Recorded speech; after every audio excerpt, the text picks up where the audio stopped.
কলকাতা টিভিতে আপনাদের সকলকে স্বাগত। আপনাদের সঙ্গে রয়েছি আমি অঙ্কুর। 2027-এ রয়েছে উত্তরপ্রদেশ বিধানসভা নির্বাচন।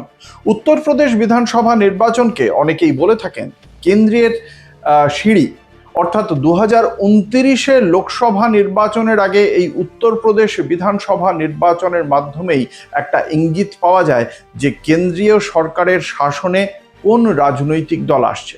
খুব স্বাভাবিকভাবেই এই 2026-এ দাঁড়িয়েই সেই উত্তরপ্রদেশ বিধানসভা নির্বাচন, অর্থাৎ সামনের বছরেই যে নির্বাচন রয়েছে তার জন্য ইতিমধ্যেই প্রস্তুতি শুরু করে দিল বিভিন্ন রাজনৈতিক দল। এবং সেক্ষেত্রে উত্তরপ্রদেশের প্রধান বিরোধী দল সমাজবাদী পার্টির প্রধান অখিলেশ যাদব আজকে তিনি একটি গুরুত্বপূর্ণ বক্তব্য রেখেছেন।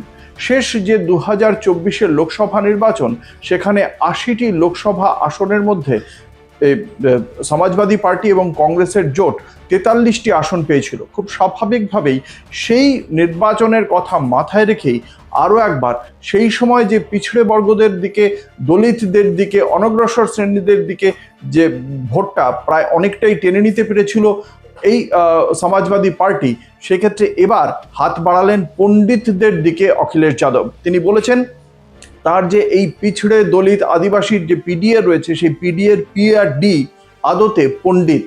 তিনি পণ্ডিতদেরও এই যে তার বিশেষ একটা সংগঠন, সেই সংগঠনের মধ্যে অন্তর্ভুক্ত করার কথা বলেছেন। আজকে যখন কথা তিনি বলেন, সেই সময় তার বলার মধ্যেই তার সদস্য সমর্থকরা তাকে করতালি দিয়ে তার এই বক্তব্যকে স্বাগত জানায়। তিনি বলেছেন যে ভারতীয় জনতা পার্টি পণ্ডিতদের কথা বলে, কিন্তু তাদের পাশে দাঁড়ানোর কথা ভারতীয় জনতা পার্টি কখনোই বলে না। এর আগে পিডিএর অর্থ যেটা ছিল পিছড়ে দলিত এবং অল্পসংখ্যক বা সংখ্যালঘু, তাদের সেই দলটির মূল যে ভোটার গোষ্ঠী সেটা সমাজবাদী পার্টি 37 আসনে জিতেছিল, 6টি আসন পেয়েছিল কংগ্রেস, মোট জোট পেয়েছিল 43 আসন।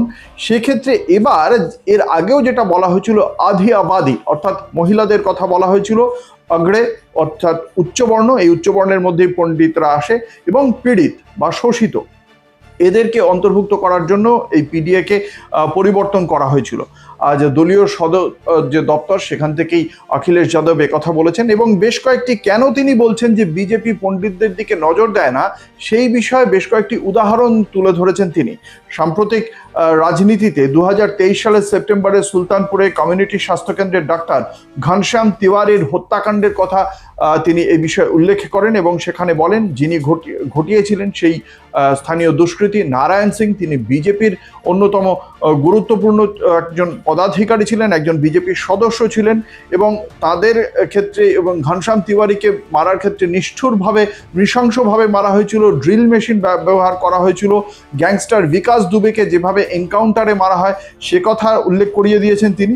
এবং একই সঙ্গে মাঘ মেলার সময় যেভাবে স্বামী অভিমুক্তেশ্বরানন্দকে অপমান করা হয়েছিল এবং তার পাশাপাশি বটুক শ্রেণী অর্থাৎ ব্রাহ্মণ শিষ্যদের যেভাবে স্নান করতে বাধা দেওয়া হয়, অপমান করা হয়, বের করে দেওয়া হয়েছিল, সেই প্রত্যেকটি বিষয়ে তাঁর বক্তৃতায় তুলে আনেন অখিলেশ যাদব।